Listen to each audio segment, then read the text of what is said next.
He kōna I purangi tēnei nā te reo irirangi o Aotearoa.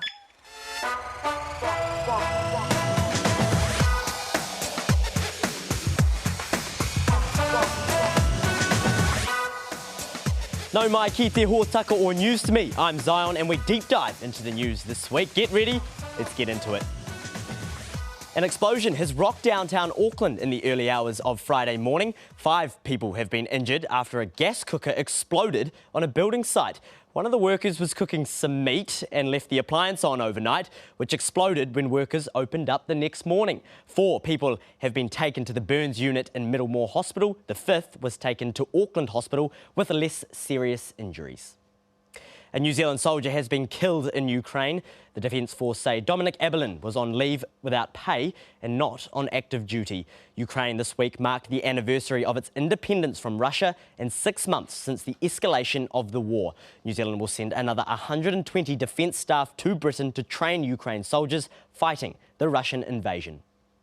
Extreme droughts in America and Europe, believed to be the worst in 500 years, are causing bushfires and evacuations. But receding waters are delighting archaeologists who are examining rediscovered relics, including shipwrecks and ancient ruins. In America, dinosaur tracks have been found in Texas, and a stone circle thought to date back 7,000 years has been discovered in Spain. Also in Spain, now this is pretty cool, an entire village that was deliberately flooded to create a reservoir 30 years ago is back in the open air. Facebook users were flooded with celebrity spam after a glitch in the online platform.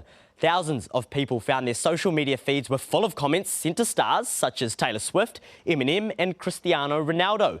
Facebook says what it called a configuration change caused the problem. It came a day after Meta, which owns Facebook, paid $60 million to settle claims that it had shared information about users' locations against their wishes. A 17-year-old has become the youngest person to fly solo around the world. Mac Rutherford flew over 52 countries and 5 continents, crossing the equator twice. He took off from Bulgaria in March and landed back there on Wednesday. He beat a record held by his sister, Zara, who at 19 became the youngest person to fly around the world in an ultralight plane this year. My next step is to go back to school and just try and catch up all the work I've missed. Now, has anyone ever told you you look like someone else? Well, that's called having a doppelganger or a look-alike.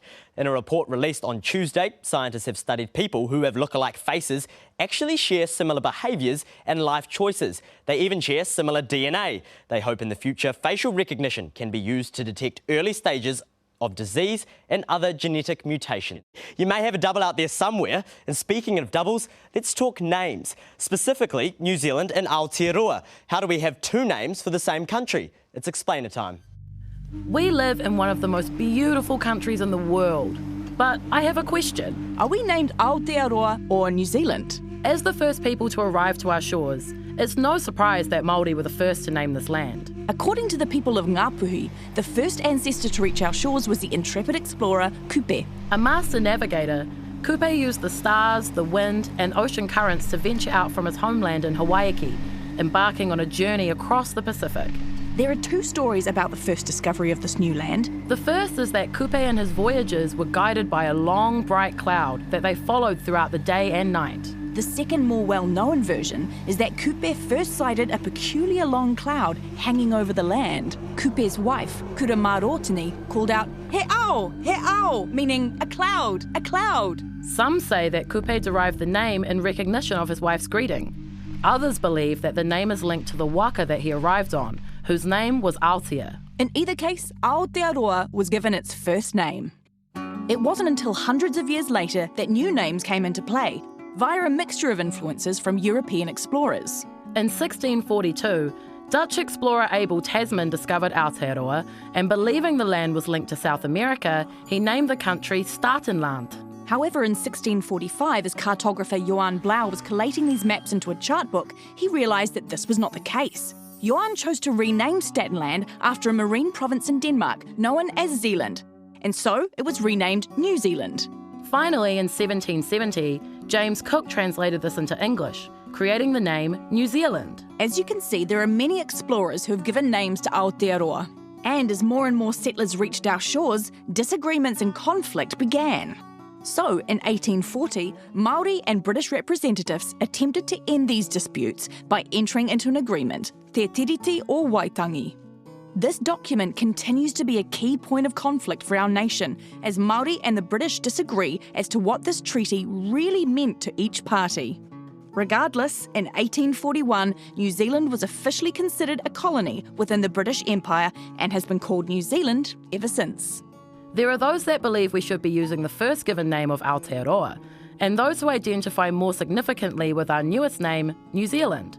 What is clear is that whether we're called Aotearoa, New Zealand, or perhaps a hybrid Aotearoa, New Zealand, we still live in one of the most beautiful countries in the world. And that's wonderful news to me. I'm Evie York, and this episode was made by TVNZ and RNZ and is public interest journalism funded through New Zealand On Air. You or your parents can follow the podcast on Apple Podcasts, Spotify, iHeart, or just about any podcast app. Plus, you can watch News to Me on TV2 on Friday afternoons, catch it on demand, or listen to it just before the 7 o'clock news on Saturday mornings on RNZ National.